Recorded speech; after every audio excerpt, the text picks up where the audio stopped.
Devil hunt অভিযানের পাশাপাশি রাজধানীবাসীর নিরাপত্তা নিশ্চিতে চলছে টহল ও তল্লাশি।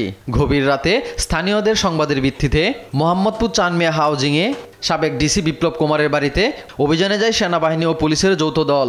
খবর ছিল বাড়িটিতে বিপ্লব অবস্থান করছেন। পরে অভিযান শেষে পুলিশ জানায় বিপ্লব কুমারের স্ত্রী আত্মীয়স্বজন ছাড়া আর কাউকে পাওয়া যায়নি।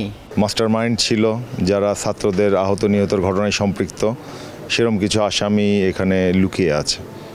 আমাদের থানায় এজাহার নামে আসামি তারা। তো এই সংবাদের ভিত্তিতে আমরা এখানে আসি, এসে আমরা বিধি মোতাবেক তল্লাশি করি।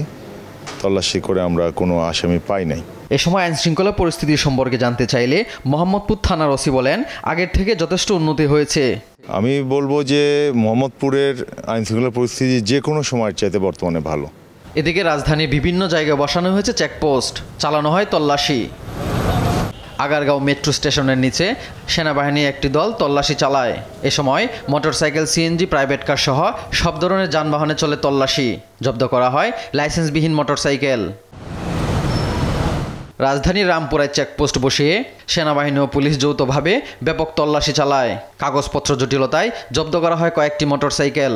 আমি আসলে প্রসিকিউশনের কাজটা করছি, যাদের ড্রাইভিং লাইসেন্স নাই, কাগজপত্র ঠিক নাই, হেলমেট ছাড়া বা যারা নিয়ম মেনে গাড়ি চালাচ্ছে না, তাদের বিরুদ্ধে আমরা আইনগত ব্যবস্থা নিচ্ছি। এ সময় আইনশৃঙ্খলা বাহিনীর অভিযান ও তল্লাশি নিয়ে সন্তোষ প্রকাশ করেন যাত্রীরা। আমরা যে বিভিন্ন পেশার মানুষজন আছি সবার জন্য খুবই মঙ্গলজনক। আমরা কোনো ধরনের অপ্রীতিকর ঘটনা বা অ্যাক্সিডেন্টের যাতে সম্মুখীন না হই, এটা খুবই ভালো লাগলো আমার কাছে। নাগরিক হিসেবে আমরা এতে স্বস্তি বোধ করি। যদি সত্যি কোনো গাড়িতে অবৈধ কিছু থাকে বা দুষ্কৃতিকারী থাকে, তারা এতে আই থিঙ্ক ভয় পাবে এবং তাতে জনগণের জন্য স্বস্তি আসবে। আমি আইনশৃঙ্খলা রক্ষাকারী বাহিনী এবং সরকারের এই উদ্যোগকে স্বাগত জানাই, ধন্যবাদ জানাই।